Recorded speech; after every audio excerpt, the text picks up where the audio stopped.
मित्रांनो नमस्कार, मी डॉक्टर शैलेंद्र देवळाणकर. मित्रांनो 2026 या वर्षामधली जगातली सगळ्यात मोठी घटना घडामोड आज भारतामध्ये घडती आहे. असं जर मी म्हटलं तर नवल वाटायला नको. याचं कारण असं आहे की AI म्हणजे आर्टिफिशियल इंटेलिजन्स हे आपल्या सगळ्यांचं भविष्य आहे. त्याचे कशा प्रकारचे परिणाम आपल्या दैनंदिन जीवनावरती होत आहेत हे आपण सातत्याने पाहतो आहोत. ह्या AIच्या बाबतीमध्ये आर्टिफिशियल इंटेलिजन्सच्या बाबतीमध्ये एक भविष्यातलं त्या संदर्भामधलं गव्हर्नन्स असेल किंवा त्याच्यातलं एक नॅरेटिव्ह सेट करण्याचं असेल, या सगळ्या गोष्टींमध्ये भारताची भूमिका काय असणार आहे या संदर्भामधली चौथी ग्लोबल AI समिट आजपासनं नवी दिल्लीमध्ये भारत मंडपम या ठिकाणी सुरू होते आहे. मित्रांनो 5 दिवस ही समिट चालणार आहे. ही मी यासाठी जगातली सगळ्यात मोठी घटना असं म्हणतो की यासाठी साधारणतः 5,000 प्रतिनिधी 110 देशांमधनं नवी दिल्लीमध्ये आलेले आहेत. या इव्हेंटसाठी साधारणतः 20 देशांचे प्रमुख हे नवी दिल्लीमध्ये येणार आहेत.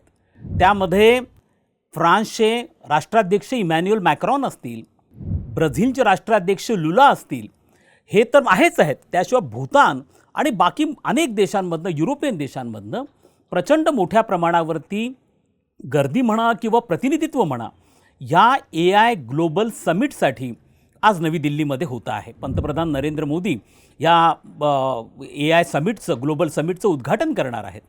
आता ही चौथी समिट आहे आणि हिचं महत्त्व काय आहे? ज्या पूर्वीच्या समिट कुठे झालेल्या होत्या, ही ऐतिहासिक समिट का बरं आहे?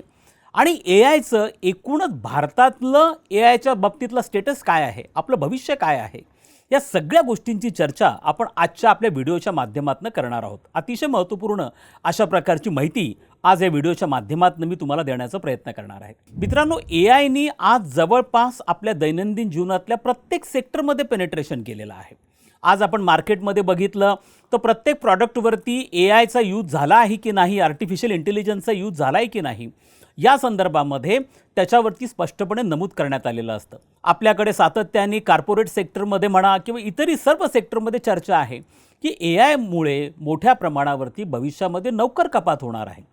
AIमुळे आपल्या दैनंदिन जीवनात मोठे ट्रान्सफॉर्मेशन, मग ते सोशल लाईफ असो, इकॉनॉमिक लाईफ असो, याच्यामध्ये मोठे ट्रान्सफॉर्मेशन्स हे येत्या काळामध्ये घडणार आहेत.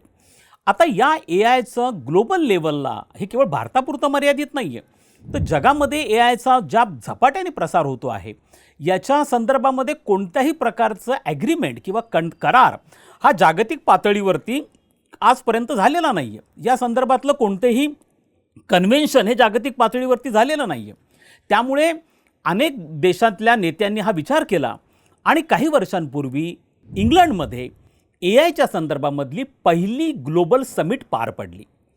आणि ही समिट पार पडल्यानंतर त्याच्यामधली दुसरी समिट ही दक्षिण कोरियाची राजधानी सेऊलमध्ये पार पडली. आणि त्यानंतर फ्रान्समध्ये तिसरी ग्लोबल AI समिट पार पडली, ज्याला पंतप्रधान नरेंद्र मोदी स्वतः उपस्थित होते. या 3 झाल्यानंतर पहिल्यांदा एक अशा स्वरूपाचा ग्लोबल साऊथमधला देश की जो आता ग्लोबल साऊथचं नेतृत्व करण्यासाठी पुढे येतोय, तो म्हणजे भारत. या भारतामध्ये AIची चौथी ही समिट ही घडून येते आहे. ही अनेक दृष्टिकोनातून ऐतिहासिक आहे. याचं कारण असं आहे की ही जी AI ग्लोबल समिट आहे याला AI इम्पॅक्ट समिट असं म्हटलं जातं. या पूर्वीच्या ज्या ग्लोबल समिट AIच्या बाबतीमधल्या 3 झालेल्या होत्या, यामध्ये प्रामुख्याने रेग्युलेशनच्या बाबतीमध्ये सगळ्यात महत्त्वाचा किंवा प्रामुख्याने विचार हा केला गेला होता की AIचं रेग्युलेशन कशा पद्धतीने करावं, AIच्या बाबतीमध्ये सिक्युरिटीच्या बाबतीमध्ये कशा स्वरूपाने विचार करावा. मात्र आपण जो करतो आहोत हा प्रामुख्याने AIचा इम्पॅक्ट हा कशा पद्धतीने करता येईल या दृष्टिकोनातून आपण या समिटचा विचार करतो आहे. पहिल्यांदा ग्लोबल साऊथमध्ये अशा स्वरूपाचे एका विकसनशील देशामध्ये अशा स्वरूपाची समिट होती आहे.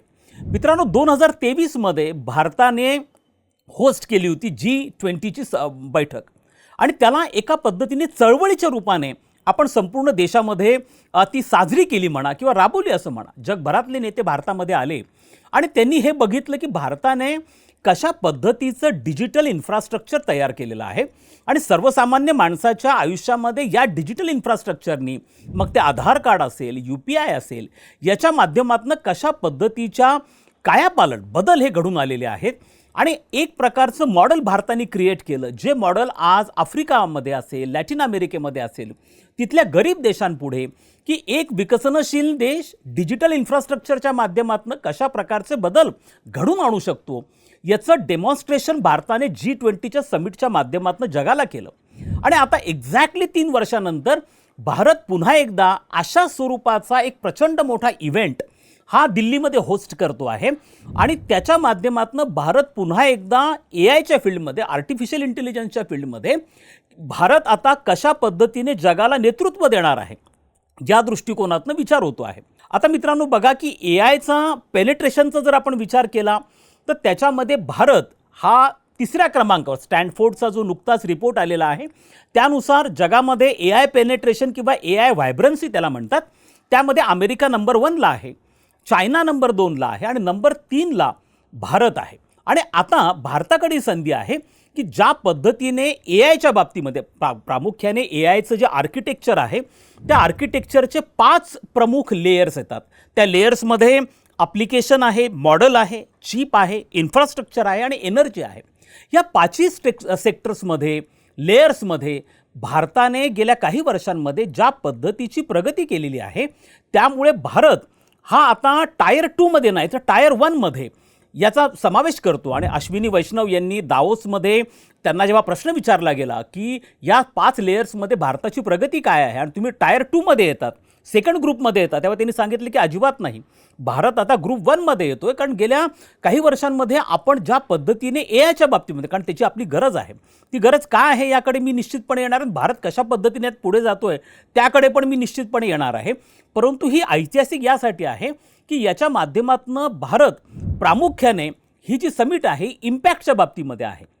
ही कशासाठी आहे की आपल्याकडे सर्वसामान्य जनता जी आहे यांना ज्या मूलभूत गरजा आहेत, मग ती गरज शिक्षणाची असेल, आरोग्याची गरज असेल, आपल्याकडचे शेतकरी आहेत, या सगळ्यांच्या ज्या मूलभूत गरजा आहेत ह्या आर्टिफिशियल इंटेलिजन्सच्या माध्यमातून कशा पूर्ण करता येतील, त्यांना ह्या सुविधा AIच्या माध्यमातून कशा पद्धतीने पुरवता येईल, याच्यावरती ह्या 5 दिवसांमध्ये भर दिला जाणार आहे.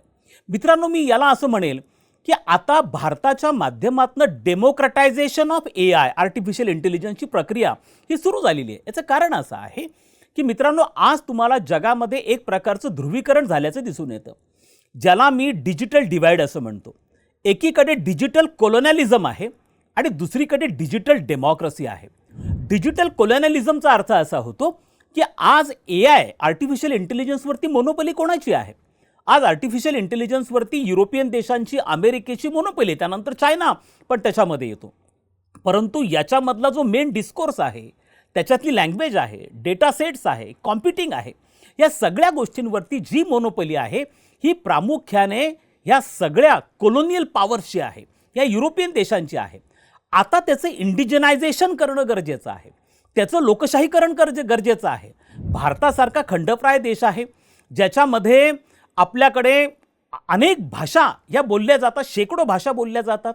मग आपल्या भाषेमध्ये AIचा डेटाबेस का नाही आहे? तो येणं अत्यंत गरजेचं आहे. आणि या दृष्टिकोनातनं या 5 दिवसांमध्ये अतिशय महत्त्वपूर्ण चर्चा ही प्रामुख्याने या ठिकाणी होणार आहे. मित्रांनो आता ही जी AIची ग्लोबल समिट दिल्लीमध्ये होती आहे, ज्याचा उद्देश मी तुम्हाला सांगितलं की AI इम्पॅक्ट असं याला नाव दिलं गेलं आहे. आणि याची 3 प्रामुख्याने उद्दिष्ट ठेवण्यात आलेली आहे. AI for people, AI for planet आणि AI फॉर प्रोग्रेस.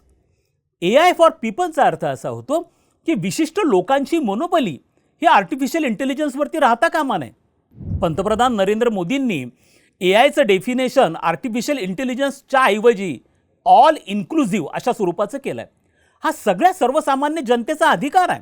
आम्हालाही आमच्या जीवनामध्ये AIच्या माध्यमातून ट्रान्सफॉर्मेशन आणायचं आहे. आमच्या जीवनाचं जीवनस्तर आम्हाला उंचवायचं आहे, त्याच्यामध्ये गुणवत्ता आणायची आहे. आणि म्हणून AIचा वापर हा सर्वसामान्य लोकांसाठी व्हायला पाहिजे आहे. या दृष्टिकोनातून AI फॉर पीपल आहे. दुसरं AI फॉर प्लॅनेट. या पृथ्वीवरती ज्याही काही पृथ्वीवरच्या मानवी अस्तित्वाला धोका निर्माण करणाऱ्या ज्या समस्या आहेत त्या समस्यांवरती ए आयच्या माध्यमातून कसा मार्ग काढता येईल. मग अगदी पर्यावरणाचं प्रदूषण असेल, न्यूक्लिअर प्रॉलिफरेशन असेल, न्यूक्लिअर वेपन्स, याच्यावरती ए आयच्या माध्यमातून मार्ग कसा काढला जाईल, यासाठी ए आय फॉर प्लॅनेट असं आहे. आणि तिसरं ए आय फॉर प्रोग्रेस आहे.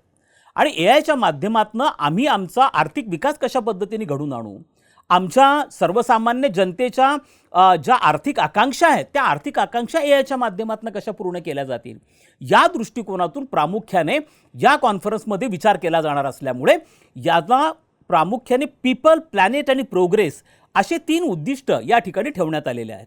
आणि यावरती जगभरातली लोक येत आहेत. पहिल्यांदा ग्लोबल साऊथमध्येच हे होत नाही आहे, तर यामध्ये जे येणारे नेते आहेत कॉर्पोरेट आय टी सेक्टरमधले, मग त्याच्यामध्ये सुंदर पिचाई असेल, सत्या नडेला असतील, अगदी मायक्रोसॉफ्टचे बिल गेट्स असतील, यांच्यापासनं जगभरातले कॉर्पोरेट सेक्टरमधले अत्यंत बिग शॉट्स या ठिकाणी एकत्र येत आहेत.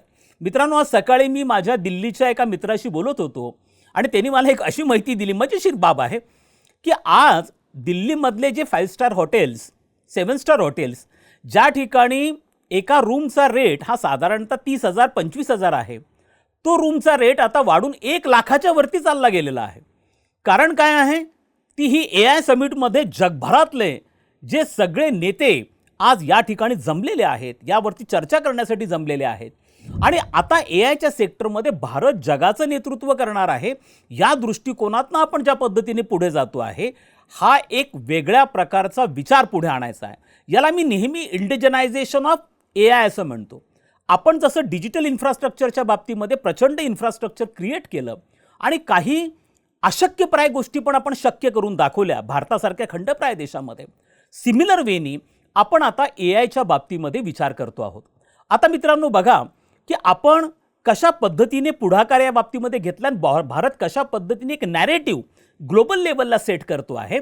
आणि ते नॅरेटिव्ह असं आहे की सर्वसामान्य माणसांचं म्हणजे ए आयवरची जी मक्तेदारी आहे या युरोपियन देशांची, या मक्तेदारीमधनं ए आयला मुक्त करणं आणि ए आय सर्वसामान्य म्हणजे आशिया, आफ्रिका आणि लॅटिन अमेरिकेमधल्या गरीब देशांच्या सर्वसामान्य जनतेच्या जीवनामध्ये ए आयच्या माध्यमातून परिवर्तन घडवून आणणं, या दृष्टिकोनातनं भारत पुढाकार घेतो आहे. जो भारताने G20मध्ये पुढाकार घेतला आणि आफ्रिकन युनियनला आपण G20चं सदस्य करून घेतलं 2023च्या जी G20ची समिट भारतामध्ये पार पडली. आणि त्यानंतर भारत पुन्हा एकदा या सगळ्या गोष्टींना दिशा देण्याचा प्रयत्न करतोय.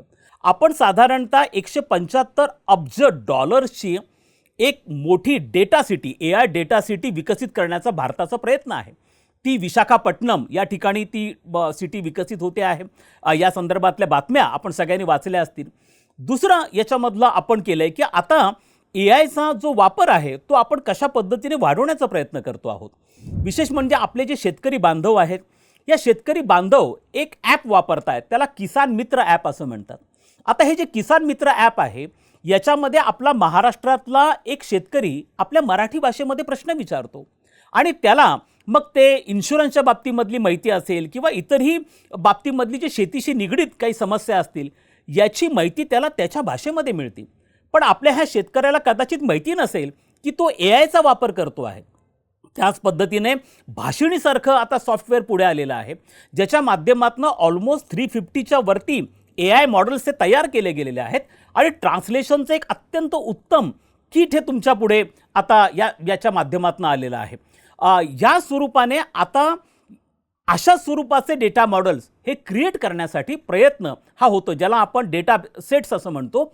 अशा प्रकारचे कोश तयार करण्याचा प्रयत्न हा या माध्यमातून होण्याचा आपण आता प्रयत्न करतो, जेणेकरून आपल्या लोकांना आपल्या भाषेमध्ये म्हणजे आपल्या मराठी भाषेमध्ये, आपल्या मातृभाषेमध्ये ए आयचं जे ज्ञान आहे ते मिळणं अत्यंत गरजेचं आहे.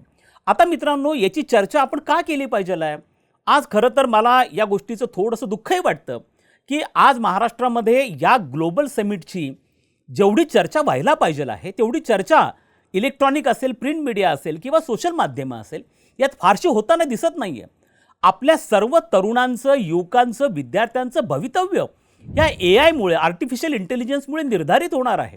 हे लक्षात घ्या. आज तुमच्याकडे प्रचंड मोठी चर्चा ती दिसते आहे की ए आयमुळे मोठ्या प्रमाणावरती नोकर कपात होणार आहे. अगदी काही महिन्यांपूर्वी आम्ही एक व्हिडिओ तयार केला होता माझा व्हिडिओ होता त्याच्या माध्यमातून मी TCS असेल, मायक्रोसॉफ्ट असेल, ॲमेझॉन असेल, गुगल असेल यांनी एक मोठ्या प्रमाणावरती नोकर कपात केली आणि ही नोकर कपात सगळी मिळून जवळपास लाखाच्या वरती चालली गेलेली होती. आणि त्यासाठी जरी उघडपणे कारण सांगितलं गेलं नसलं तरी मुख्य कारण हे AIचा वापर असं होतं. AIमुळे जे ॲटोमेशन झालेलं आहे आणि त्याचा परिणाम अनेक सेक्टर्सवरती व्हायला लागला. आता तुम्हाला IT सेक्टरमध्ये दिसू लागलेला आहे, नंतर तो वाढणार आहे आणि तो इतर सेक्टर्समध्ये पण प्रवेश करणार आहे, तो ज्याला आपण फिजिकल AI असं म्हणतो. आणि त्याच्या माध्यमातून पुढच्या काही वर्षांमध्ये फार मोठ्या प्रमाणावर म्हणजे अगदी शिक्षण क्षेत्र असेल, आरोग्याचं क्षेत्र असेल, अगदी लॉयर्सची गरज पडेल की नाही, अकाउंटंटची गरज पडेल की नाही, इतक्या मोठ्या प्रमाणावरती चर्चा ह्या सगळीकडे होत आहेत. आणि भारतासारख्या देशामध्ये जिथं रोजगाराचा एक मेजर चॅलेंज आहे, अशा ठिकाणी जर AIचं पुन्हा पेनिट्रेशन झालं तर कशा पद्धतीने नोकर कपात होईल, आपण कशा पद्धतीने टॅकल करू, या संदर्भामध्ये ब्रेनस्टॉर्मिंग होणं अत्यंत गरजेचं आहे. आणि त्या दृष्टिकोनातून आपण विचार केला पाहिजे. आता जर हा प्रश्न विचारला जातो की AIमुळे नोकर कपात होती आहे, AIमुळे बेरोजगारी वाढणार आहे, AIमुळे लोकांचे रोजगार जातील, तर मित्रांनो हे विधान चुकीचं आहे. AIमुळे कोणाचे रोजगार जाणार नाहीत, AIमुळे कोणीच बेरोजगार होणार नाही.